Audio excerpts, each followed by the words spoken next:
when I was in sixth grade. The Slippery Slope by Lemony Snicket came out, and I remember reading that one underneath the desk in my English class because I didn't want to read Tuck Everlasting. Oh, man, what a classic. I'd rather read A Series of Unfortunate Events.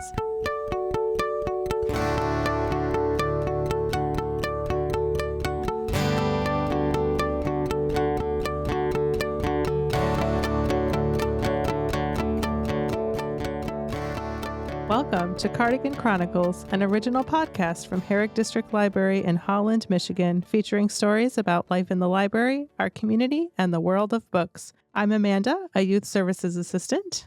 And I'm Heather, teen librarian, and we're excited to have you on our first episode of Cardigan Chronicles. Today we will be talking about who Amanda and I are as your hosts and what we do here in the library, the renovation, why we did it, what's different, things that you might not have known about our library, including 4 different locations that you can check out physical books, a celebration of our renovation, and Book Bites, where we'll be talking about books from our past that were childhood favorites and books that are childhood favorites today.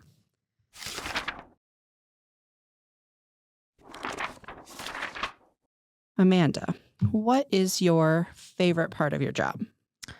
My favorite part of my job is when you get to recommend books to kids when they come up and they're like, I don't know what to read. And you get to be like, here's a bunch of books. Do these sound good to you? And they take them home, and it's the best feeling ever. What about you?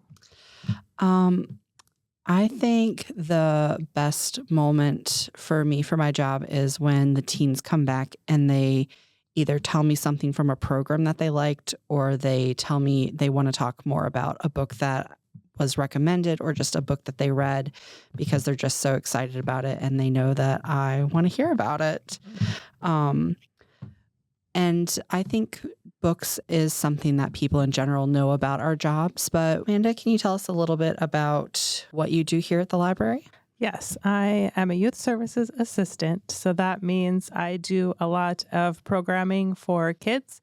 I do our story times on Wednesday mornings for toddlers. I also do a lot of programs for elementary aged kids, like running our comic book club and various other things. I also do all the displays upstairs for kids. So the picture book displays, all of that, I maintain those. Then, of course, regular library duties like running the desk, answering the phones, etc. And though she didn't mention it, she is also in charge of our social media on TikTok. If you have watched our TikTok, you have definitely seen Amanda. She is a mastermind of our program there, including getting a viral video that has almost 4 million views. You can find our social media at Herrick DL. It's definitely a highlight of my day going to see our newest TikTok each day. Heather, what does a teen librarian do in a normal day? So we have a lot of overlapping duties between our positions, except mine are obviously for teens. So I do the teen programs, and I also get to go out to the North Branch once a month where I do tween programs. In addition to doing displays and programs and different committees and things like that, I also do outreach. So I will either go to schools or schools will come here, and we do a lot of things together with research and databases and really just whatever different groups are looking for that involve teens. And then like you, I handle a lot of the day-to-day stuff that people kind of see us doing, which means we're out at the desk. But it's parts of the job that people don't always see that I think make some of the most interesting parts. How long have you been here, Amanda? So I have been working at the library since October of 2019. I started as a page. For those of you that don't know, a library page is the person who checks in the books and does all of the shelving and stuff. So I started in that position. And then right before we shut down for COVID, I moved to the youth services department as a part-time aide. So I helped with the desk and stuff, though at that time it was helping to put together take and make programs. That was most of the summer that I worked as a part-time assistant. And then I got this full-time job in the fall of 2021 because it was like 6 months before you started. Okay, I'm going to Yeah. believe you because I wasn't here. Yeah. So then I've been in this position since then. What about you, Heather? How long have you been here? Well, I have been here. I'm coming up on 3 years here in June. I started in June of 2022. And this was a transition from being a school librarian for me because I was a school teacher and school librarian before this. And I've really been enjoying getting to be in the public library space. It's been good to see, especially since it's allowed me to see how people perceive different stereotypes within the library, especially people tend to think we're people who are going to shush you all the time. They typically think of us as doing nothing but reading. Cat lady, though many people in our department do have cats. Nothing wrong with that. People everywhere have cats. I do not. But that we're exclusively cat ladies, but there is one stereotype that does hold true. Mm-hmm. And I would say most librarians are going to agree with me on this, and that is that we are cardigan wearers, as we are sitting here currently wearing cardigans. We are. And was the inspiration behind our podcast name, Cardigan Chronicles. So keeping that in mind, Amanda, do you have a favorite cardigan? I do. So as you know, I've gotten into knitting in the last year or so. And last year I did my first ever cardigan, did it all myself, sewed it together. It's a purple, cozy cardigan. And I'd say currently that is my favorite cardigan. What about you? And I just also want to mention she's got some nice intricate patterns in it, which if I were to knit a cardigan, I would be as plain as possible. So that really impressed me. As far as my favorite cardigan, I don't necessarily have a favorite cardigan. I just have a favorite cardigan feature, which is pockets, because pockets are life. We need pockets. And if I go a day wearing a cardigan that doesn't have pockets, like I'm currently doing, I'm going, why did I wear this cardigan today? It is missing in my life. So not so much a certain cardigan, just a feature. Though we don't read at work, another thing that we are, though, are definitely readers. Yes. So what are you currently reading, Amanda? I am currently listening to The Last Bookstore on Earth. And it's a post-apocalyptic YA book about a girl who ended up taking shelter in this bookstore. And she sort of runs the bookstore in this post-apocalyptic United States, where she trades stuff for her books. So she'll get like canned goods, or at towards the end, she starts like taking mail from people and getting letters to people, trying to find friends, loved ones, etc. So it's an interesting concept with the end of the world. Our bookstore's still important when you don't have anything else. Something people ask us today. Yeah. So what are you currently reading? Well, last night I just finished Spy Family Volume 13, which is a manga, and it's interesting. That is one of my all-time favorite ones. Manga isn't something that I generally thought of myself as a manga reader, but as soon as I read it, I was like, this is amazing. It's one of the best things ever. It took me a little while to get used to reading the book backwards because you read manga from the end to the beginning. But any book that can consistently make me laugh so hard that I cry is a book for me. And so I would also encourage anyone who thinks they maybe aren't a manga reader to at least try Spy Family.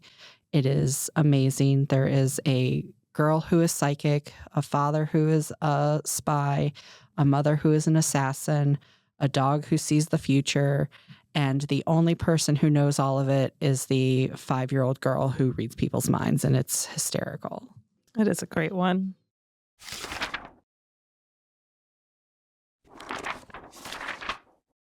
Before we get into talking about the renovation, I'm going to lead us there gently and ask you, we've done it. We've made it through our renovation.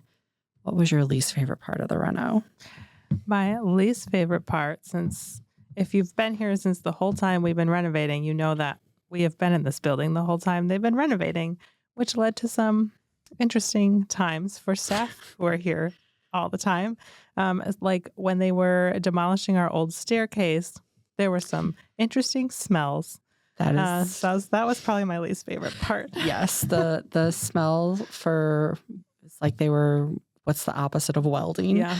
Whatever the opposite of welding is, as they were taking out the metal frame of the staircase, it was a smell that was not enjoyable, but we were happy to deal with it to stay open. So that's a relief that that's over. Can you tell us a little bit about why we did the renovation, Amanda? Yes. So this building that we have currently was renovated last in the 90s, 1999, I want to say. I think that sounds right.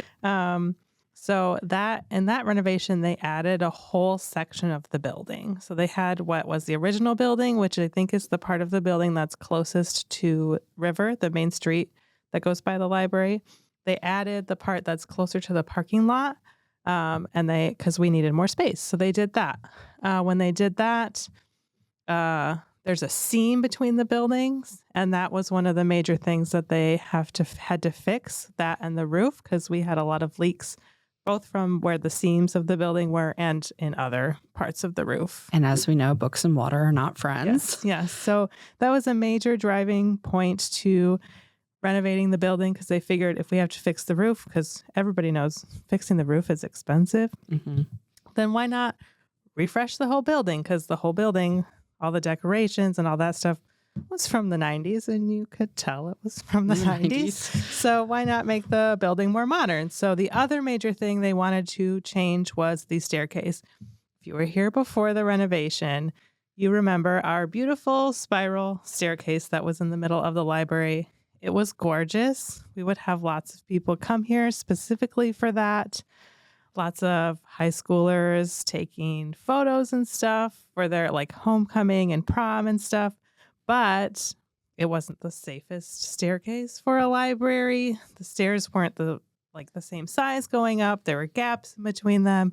So they decided to completely take that out and put in a safer staircase. Yes. And while the stairs were beautiful, it was also, if you were maybe new to the library or unfamiliar with the library, when you walked in, you couldn't immediately see any of the library staff. You either had to go around to the other side of the stairs or walk far enough in to go around the corner.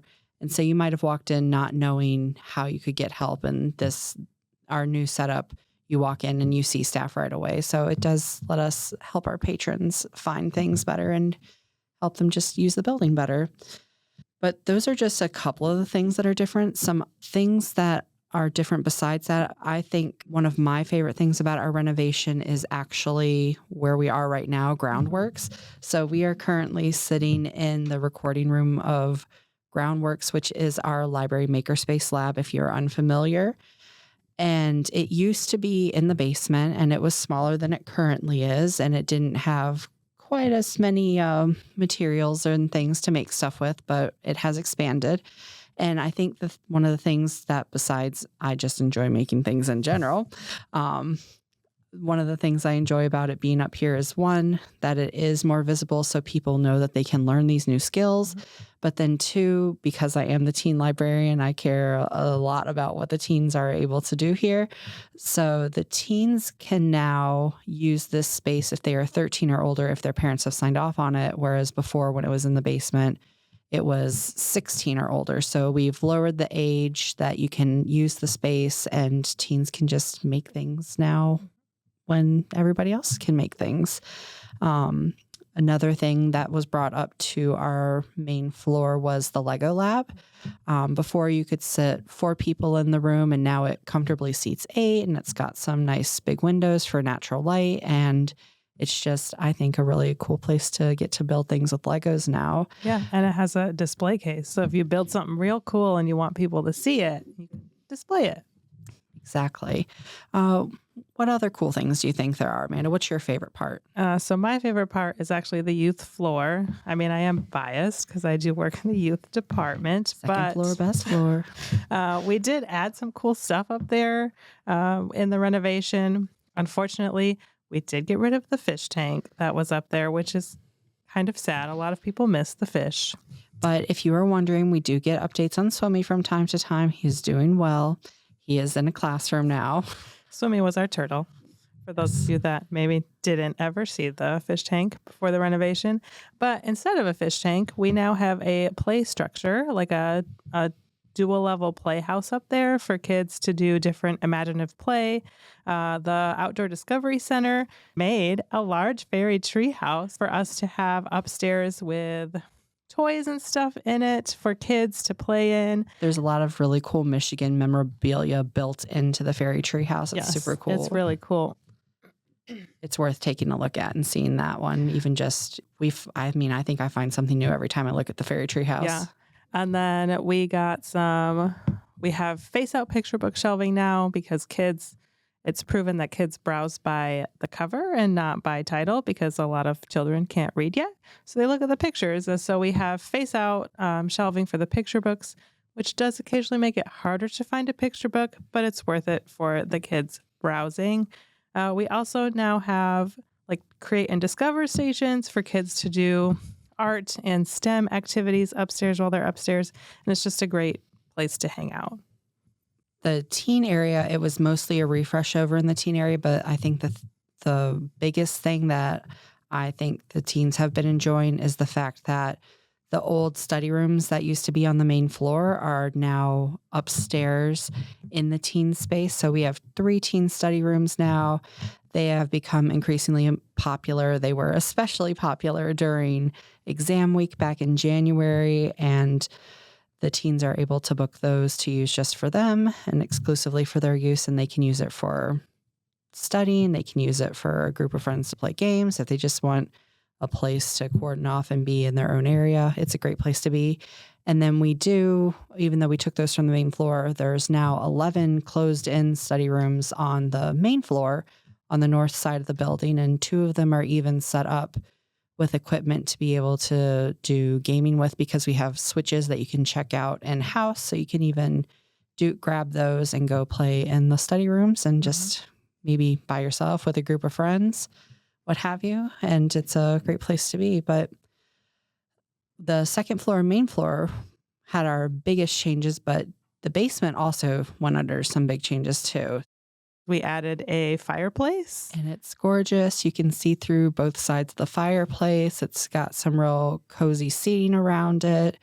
And it also opens up to our book nook, our wonderful friends of the library. You may have visited their book nook before, where they sell used books and DVDs. They are back with us now, except this time the space is open. So while our friends of the library staff the book nook most of the time that we are open, there are times when our friends are not here and you might be going, but I wanted to buy that book. Well, the good news is now you can, because there is a drop box that you can put your money in and be able to still access the books from the book nook. And they really are fantastic deals. There's a DVD down there for $1 that I'm eyeing myself right now. Yeah, they got lots of good stuff down there. They also we put in a new coffee vending machine down there. So if you're down there and you want a nice warm beverage, you can get one of those as well. Or if you are not a coffee drinker, hot cocoa. Yes. I'm not an either drinker. It's really been nice seeing our space renovated and it being used by our patrons and appreciated and enjoyed. But I think it's also nice because now it's like all of Herrick has been renewed, because before we started our main renovation, the North Branch did, but I wasn't here for that. I've only been here for 2.5, closing in on 3 years. But Amanda, you got to live through that North Branch renovation. Yes, I'm not stationed at the North Branch, but I was here when they renovated their building. They actually, so if you've been in Holland, the North Branch used to be just like one room. They didn't have a programming room. They didn't really have any space to do like extra stuff. So because Holland has been growing so much and more people were going to their library, they decided to expand the building to accommodate more programming, more people using their space, they have study rooms there now that you can reserve. They have a nice community room that you can do programs in. They've got a play structure, Big Red. If you know Holland, Big Red's a lighthouse we have here on Lake Michigan. But they did their renovation in 2020. So During What a great year. Yeah, during the COVID lockdown, so unlike us, we stayed in our building while we were renovating. We just moved stuff around. Our patrons were so patient with finding where collections were moved as they told us each time they came in, where's this now? Yes. So thank you for your patience. At least now everything's where it should be. Yes. But so they completely moved out of their building into the empty Buckles store that was in the West Shore Mall, which is no longer the West Shore Mall. But they were in an empty store, so they moved all their books there. And since it was COVID, they were just doing curbside, so they didn't have patrons necessarily coming in, but all the North Branch staff had to work from this ex-retail store. I think some of them had their offices in what used to be the dressing rooms, because... How would you like to get ready today? Did they get to wear their pajamas to work? I don't think so. Well, bummer. But I never went in when they were in the Buckle just because it was COVID. And at that time, I was only a part-time employee. But I'm sure the North Branch staff who were here at that time have lots of stories about working from the Buckle. So you should stop by and ask them about it. I'm sure Mr. Rob would have some stories. Yeah. And along with the interior being done and expanded, more recently, the ODC, Outdoor Discovery Center, built a giant playscape structure out that's been very popular too, that you can take your kids and play on. And then they also recently put in a little walking path through a little wooded area by the library too. So it's nice because it's a place that you can go for the library for a little green space, since we are downtown and we have less of that around our building. We have the park across the street, but Yeah. It's not quite the same, but the park is very nearby. It's not our property though. Yeah. All right. Well, we talked about the main library. We talked about the North Branch, but Heather, you said that there are 2 other places that we can get books from the library. Yes, we also have we have 2 what we call 24-hour libraries, and I think we call them that to make it clear that you can get a book there from any time, but I like to affectionately call them book vending machines because it looks like a giant vending machine for books. So we have one in Holland Heights, right attached to Community Action House, if you're familiar, and then we have another one in Park Township that's attached to the ODC preschool out there where the old airfield used to be. And both of them are available to access 24 hours a day. You go and you scan your library card or type in your card number. And I think one of the greatest things about those 24-hour libraries, though, is if you are wanting a new, super popular book, but then you go to put it on hold and see that hundreds of people have the book on hold, and you think to yourself, oh no, it's going to be forever till I get this book. I would check to see if it's in the vending machines, because the books in the vending machines don't get pulled for hold. So if you show up and the book is there, it's yours. We don't go and pull them from the vending machines. It's like a lucky day book. So it's a good place to go to get some of the more popular titles without having to wait. You can also return your books there too. So if you're thinking to yourself, but where am I going to put it back? You can return them at your book vending machine or 24-hour library. So they're great things to check out if you are really jonesing for a book at, after 9 o'clock. Or a movie. They have DVDs in them too. So I don't think I knew that. Yeah. Okay. So if you're like, I really want this popular movie, could be in the vending machine.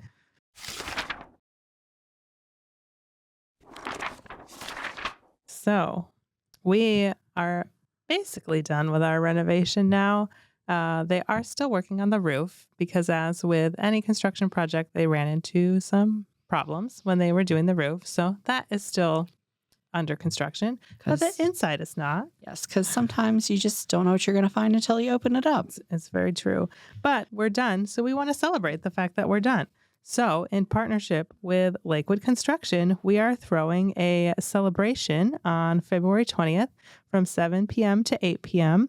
And you can come, hang out at the library, eat some snacks, hear some music, meet some princesses, and see all the cool new stuff we've installed. do a photo booth. Yeah.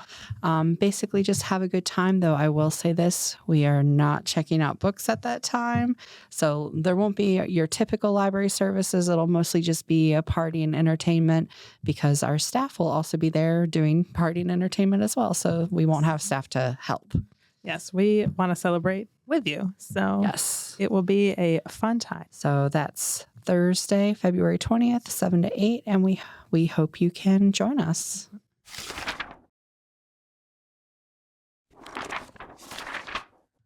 So that takes us to what is going to become, I'm sure, one of my favorite segments, our book bites. So our book bites are just little tidbits, teasers to get you excited about some different styles of books, and they'll be on different topics each month. And this month we decided, since we are youth services, that we're going to talk about books from our youth that we loved and books that we love today as well. So, Amanda, can you tell us about a book from the past that you really enjoyed? Yes. So I remember when I was growing up, the series of unfortunate events was really popular, and I was reading them as they were coming out. So I really remember when I was in 6th grade, The Slippery Slope by Lemony Snicket came out, and I remember reading that one underneath the desk in my English class because I didn't want to read Tuck Everlasting. Oh, man, what a classic. I'd rather read A Series of Unfortunate Events. What grade did you say that was? 6th grade. That's when we read Tuck Yes. Everlasting. Man, Michigan curriculum. Uh-huh.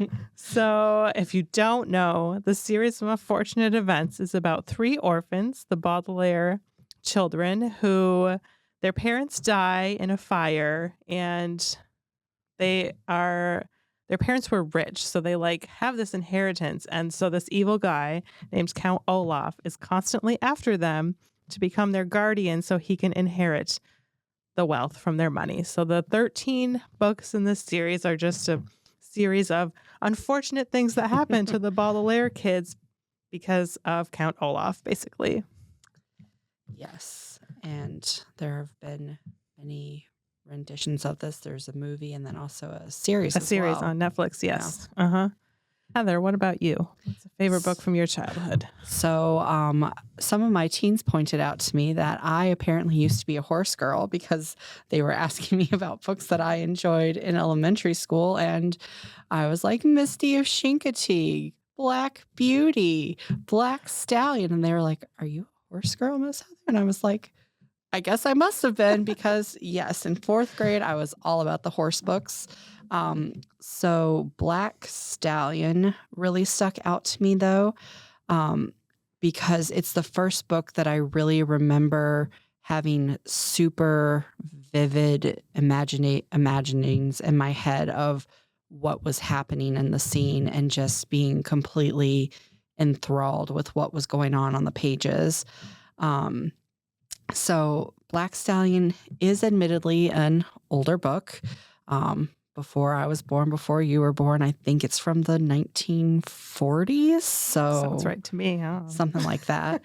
And it's about a boy, Alec, and he's visiting his uncle in India, I believe. Oh man, it's been a long time.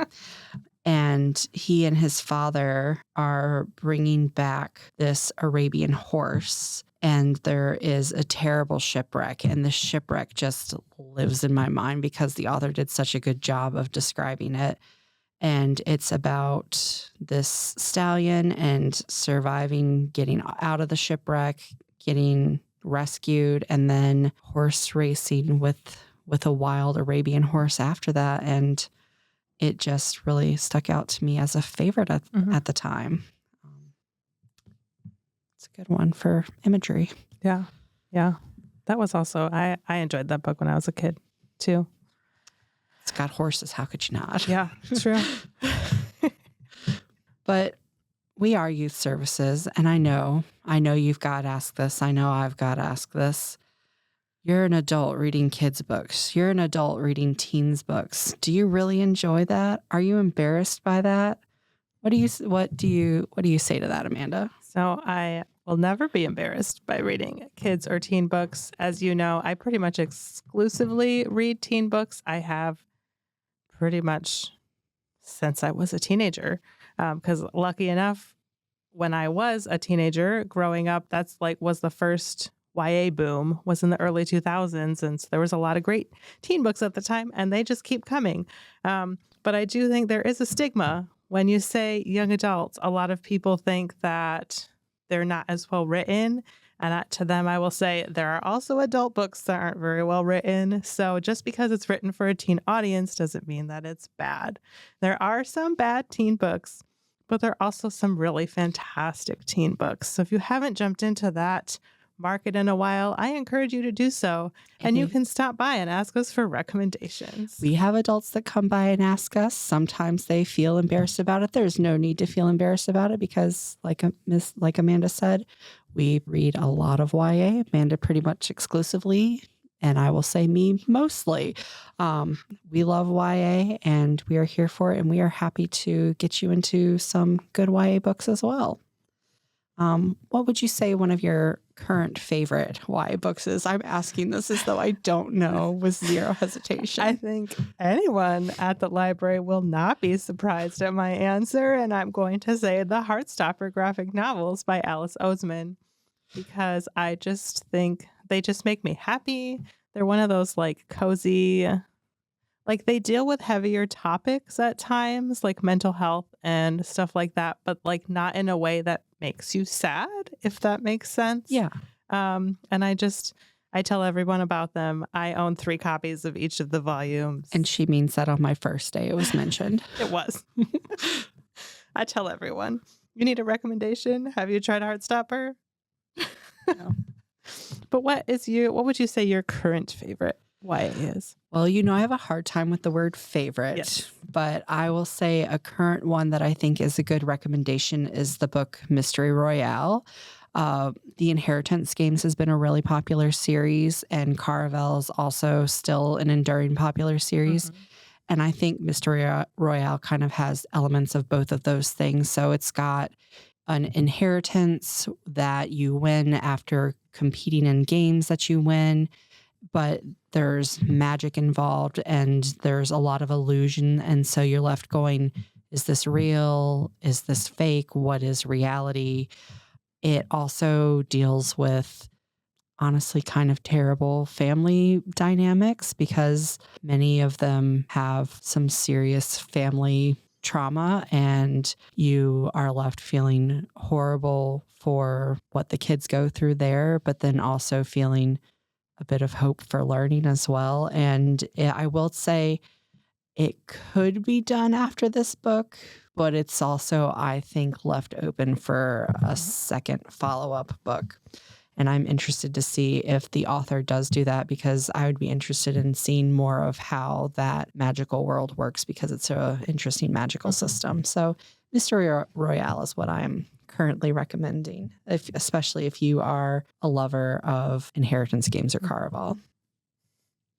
So we would like to thank everyone for joining us on our first episode of Cardigan Chronicles, and invite you to come to our renovated spaces and check them out. You can see Amanda and I at the main library downtown, or if you're a tween, come join me for a tween program at the North Branch. Would love to have you.